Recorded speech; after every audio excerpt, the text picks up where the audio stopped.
Looks like 2026 is going to be an ominous year for Hollywood, according to NPR. They're talking about how Hollywood is going to face some existential crises, as well as the media, and NPR would know, obviously, because they are facing an existential crisis right now with their funding being cut, and they're having to slash jobs, and we don't know, with the Corporation for Public Broadcasting going out, whether or not they're going to survive into 2027. I'd say, yeah, probably, but in a decimated state. But now they're talking about the situation with Trump and Netflix. And, we called this. We said that even if Warner Brothers agrees to sell itself to Netflix, it has to clear regulatory hurdles. And the hurdle in this case is Donald Trump, who is friends with the Ellisons, who own Skydance and Paramount.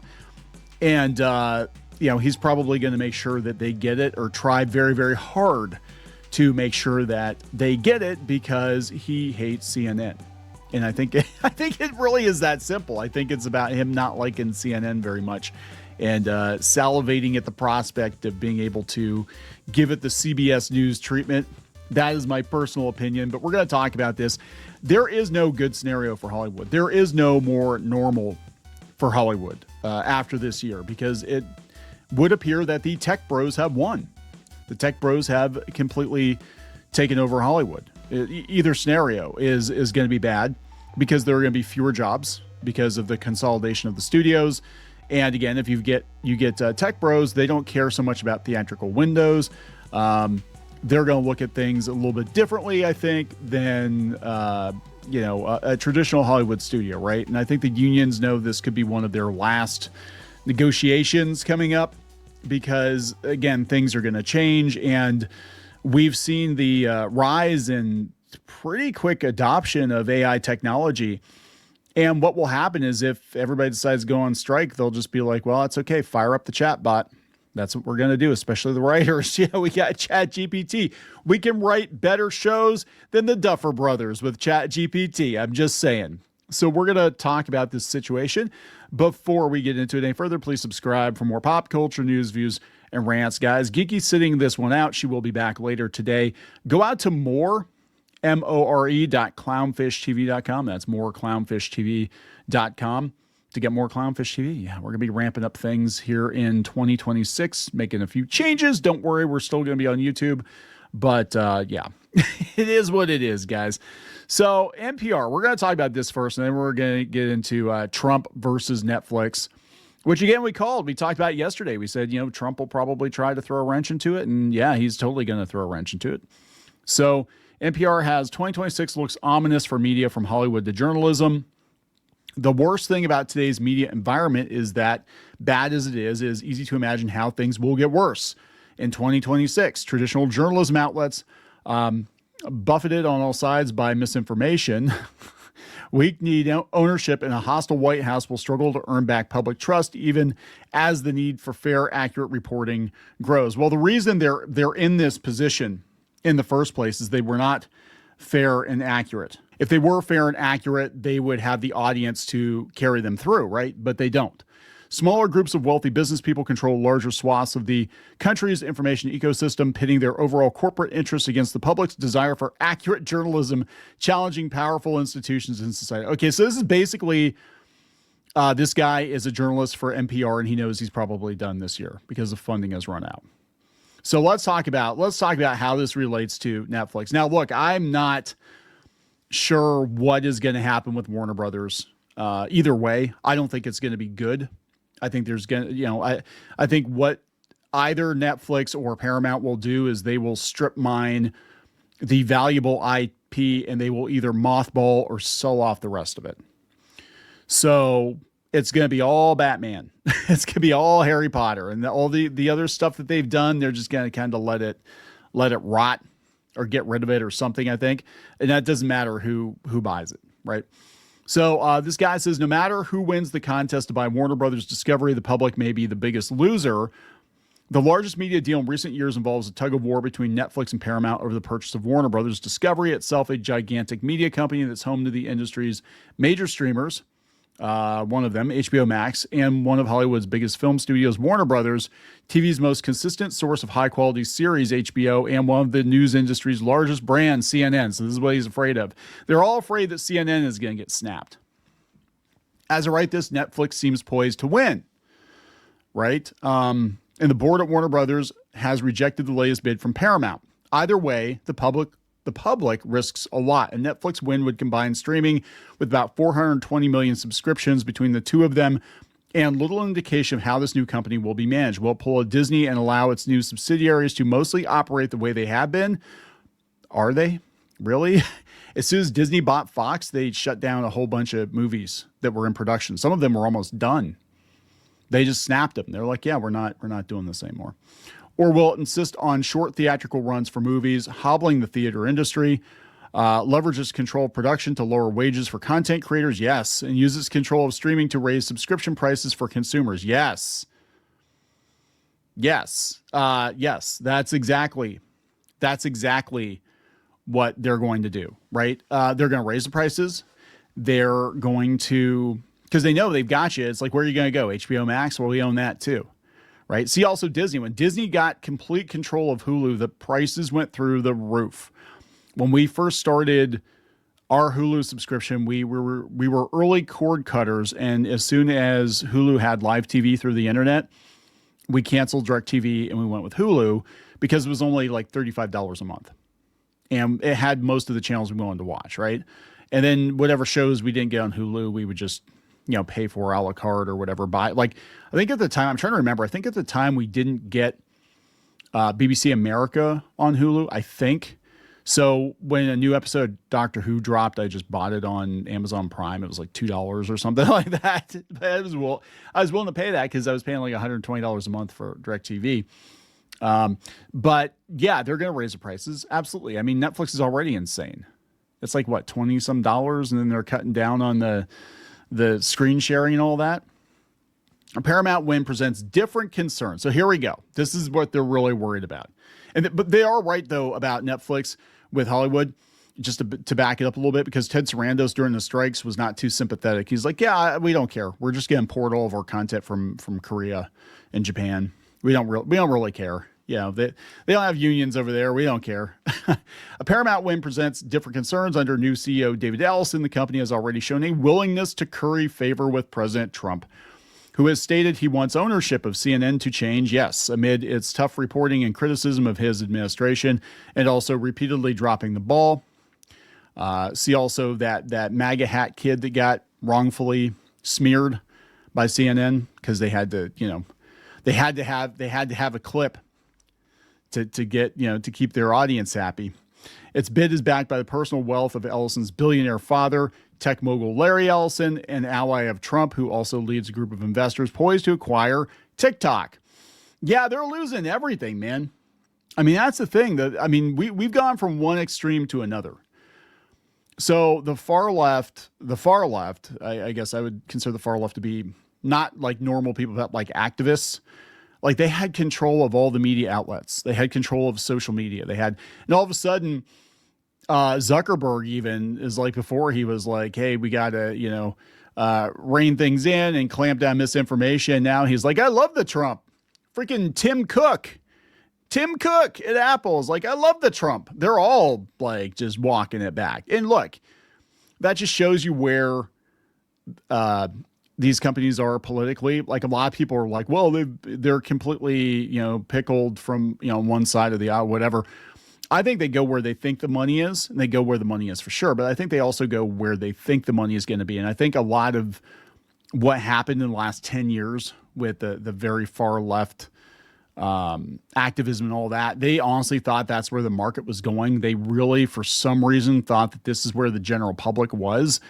And the last election was a wake-up call. And they're like, well, if we want to keep making money, we might not love Trump, but we're going to have to tolerate him. So here we go, guys. Put your red hats on, and whatever happened to red hat? Put your red hats on, and we're all going to, love the Trump. But TikTok following to the right, the way that Twitter did, is going to be really interesting. There is going to be so much screeching. And then they're going to go out to Instagram Guess what? Guess who else loves Trump? Yeah, Zuckerberg loves Trump. So it's like, where are you going to go? Blue sky? Nobody's on blue sky because it's insane. Because there is no like middle ground anymore. And I think that's what's so frustrating is there is no like middle of the road anymore. Right? I mean, I'm pulling back from X because it's just become a complete shithole too. Yeah, it's a shithole. It's a different flavor of shit.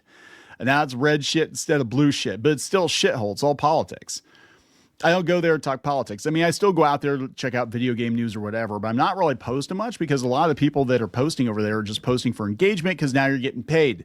You're getting paid to say inflammatory things. And I'm like, look, I got a lot to do. I don't want to get wrapped up in that. Anyway, I digress. It's going to be really interesting. Next couple of years is going to be really interesting, right? And they're talking about the wealth funds are connected to regimes in the Middle East with terrible human rights records. They don't like the gay over there. That's what the problem is, and that's what they're concerned about with EA too. I mean, it is wild to see everything just get the pendulum get pushed really hard the other way. The government could address questions about monopoly and industry dominance by enacting measures to limit the power of these combined companies. But at a time when federal regulatory agencies seem more concerned with weighing how proposed deals will affect the president's agenda, the public seems to have few champions left in this process. 2026 could be do or die for the film industry, which must find a better way to make its case to consumers. Yeah, things are falling apart pretty quickly in 2025. It's so weird because everybody's like, oh, Hollywood's going to be fine, guys. Survive until 25. It's all going to get better. And it's like, oh, no. And they're all rooting for Netflix because it's not the Ellisons. But I would argue, personally, I think the Netflix ownership of Warner Brothers is going to be worse for Hollywood. They said the possible purchase of Warner Brothers by Netflix is just the latest rapid fall in a decline that has lasted for years. The film industry needs to make a better argument for getting people to go to theaters. Oh my God, guys. If you said that on YouTube, you were an alt-right chud. This is coming from freaking NPR. Trump hating NPR. They're saying the film industry's fucked. That's what they're saying. They're saying they need to find a way to get people to theaters. Imagine that. A release schedule filled with creatively lagging blockbusters and niche appeal Oscar bait films isn't going to cut it, especially when viewers can watch so much of this content on huge screens from the comfort of their own homes. Yeah. Some ways the studios made their own problems here. Oh my God. When big media companies started their own streaming services, they poured billions of dollars into building an industry that needed lots of original content. Yeah, that's exactly what happened. They all wanted to be big shots, right? And they're talking about the news outlets. Basically, this guy's pissed off because he's like, yeah, I might not have a job this year. And I get it, dude. Eric, I get it, Eric. It's scary out there. I mean, everything is changing very, very quickly with technology and politics and whatever. But I would argue that the same reason you're giving for Hollywood's failure, that they weren't giving the public what they wanted, is the same reason that your news media outlets are failing. You didn't give the public the truth. A lot of you guys, I don't know if it's you in particular, but a lot of you got, not that you're going to watch this video, but a lot of these guys, a lot of the outlets, they were in on the suppression of what they consider to be disinformation, which we're finding out now is actually true. They were, suppressing voices, suppressing any right-wing voices, even moderate voices they were suppressing. We know because some of our websites got hit for being moderate. You had to be far left or you were not going to get seen. And they had a whole deal going on with Google and the whole thing. Now Google loves the Trump. So it's like, what I'm saying? Like these companies, they don't care about you. They care about profit. And the only reason they went all in on the woke stuff was because they thought there was going to be money in it. But now Trump is concerned about Netflix. So we're finally getting to this, right? Trump indicates he's really not into Netflix buying Warner Brothers, wants to stop the streamer's so-called cultural takeover. Okay. So earlier on Sunday, as Hollywood put the Spanx to fit into the frocks, what the fuck? Put on the Spanx to fit into the frocks and tuxes for the Golden Globes, Trump retweeted a very unambitious One American News commentary decrying Netflix's currently Warner Brothers board approved $83 billion effort to buy Warner Brothers studio assets. Okay. Proclaiming stop the Netflix cultural takeover, the December 12th opinion piece insists that the Department of Justice and the Federal Trade Commission should treat this merger as a top-tier antitrust priority. not only for its market implications, but for what it means for free expression in America's cultural pluralism. Basically, what he's concerned about is if Netflix buys Warner Brothers, is all going to be woke shit. But you know what? It already is. Have you been paying attention to DC Comics? I've barely been paying attention to DC Comics other than looking at the sales numbers. But Ra's al Ghul's grandson is now his granddaughter, and is even wearing a flag hoodie and is like a raving activist. I mean, this is like a comic out of 2016, 2017. They're still doing this stuff, right? They are. It's like Warner Brothers is already leaning into that somewhat. It depends on the division of Warner Brothers. So if that's what he's concerned about, it's like, I'm not convinced that they didn't have a deal in play already, Warner Brothers with Netflix. And they're like, what we could do to make Netflix like us more is we could have Black Snape. That would be we'll show Netflix how stunning and brave we are. They'll want to buy us then, because they'll be like, you guys get it. You got the assignment. This is what we do over here. I don't know. So the missive from the MAGA lawyer who has represented January 6th insurrectionists in the past. Okay, this is John M. Pierce. Adds Netflix should compete, not conquer, and the U.S. has responsibility to ensure that no corporation can dominate the national imagination through raw market power and ideological activism. Calling the Ted Sarandos and Greg Peters run streamer a company that has repeatedly used its global platform to elevate progressive narratives while suppressing dissenting viewpoints, Pierce argues in favor of Paramount still rebuffed $108 million hostile takeover offer. It's time to say no to a woke media monopoly before the damage becomes impossible to reverse. Pierce concludes, urging self-declared Ellison pal Trump and his crew to step in against Netflix. Like, look, this is what is actually going on. Trump wants to get rid of CNN. That's what I think this is all about. Now, do I believe that, they would turn Batman into a black lesbian in a wheelchair on Netflix? They might. But here's the thing. I'm going to play devil's advocate here. I'm going to be fair. Not everything on Netflix is woke. It has become a running joke that it rhymes. It's like Dr. Seuss. It's become a running joke that everything on Netflix is woke. It depends on the studio. I think the thing with Netflix is they don't micromanage projects and studios as heavily as other networks do. So you can have all the race swapped, historically inaccurate, woke stuff next to like Dave Chappelle, right? So it is kind of a weird situation. It feels to me like Netflix is just kind of a free for all, but the reason that we get the stuff we get is because of the people making the stuff and not necessarily because it's a Netflix mandate. Even though I'm sure they have some mandates in place, and we've talked about that before. That's just my personal opinion, because I've seen some stuff on there that definitely is not what I'd consider woke. Actually, some of it's like anti-woke, but depending on who's making it, right? Does that make sense? That's my personal opinion on it. So what I think this whole thing is about, at the end of the day, is Trump wants to take out CNN. Now, would he throw his weight around to do that? Oh, hell yeah. Come on, guys. Come on. He totally would. He totally would. He wants the Ellisons to have it so he can get rid of CNN. It's as simple as that. And they could totally put Barry Weiss in charge of CNN too. And then it won't be fake news to him anymore, right? So is that something we should be concerned about? Depends on your point of view, right? I'm not trying to get too political on this channel, but I mean, the fact is you cannot avoid politics when talking about entertainment anymore, especially when you've got the president wanting to get involved in the media deal. You know what I'm saying? So it's going to be really interesting. My gut on this, and this is just a gut feeling, my gut on this is they're going to make things as difficult as possible for Netflix, and they might just give it up, and then Paramount might swoop in. That's my gut on this. I don't think it's a done deal yet, but I do believe either way, it's going to be a huge problem for Hollywood. And there is no good scenario here because, again, we're talking about consolidation of Hollywood. And so just hypothetically speaking, just if Paramount buys Warner Brothers and it becomes Paramount, Skydance, Warner Brothers, then what happens if they hit hard times and somebody comes along and buys them, but they've also bought, Disney or something. And there's talk that Apple might actually buy Disney at some point. So what happens then? Then we have one source for mainstream entertainment, right? And they're buying up everything.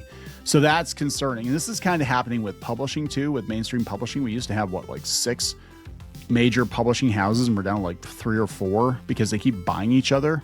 And then that limits the number of new voices out there. But I'm gonna be honest, I don't know if it's even an issue at this point, because anybody can publish anything anywhere. And your best bet is, as a publisher is, Amazon, and anybody can publish on Amazon. Now you might not get seen, but anybody can do it.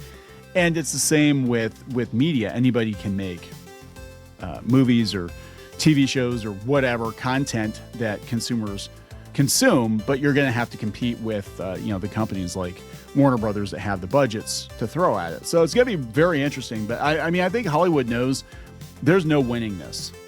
There is no winning this at all for them. They're done. So I'm going to wrap it up, guys. Please subscribe for more pop culture news, views, and rants. We'll talk later.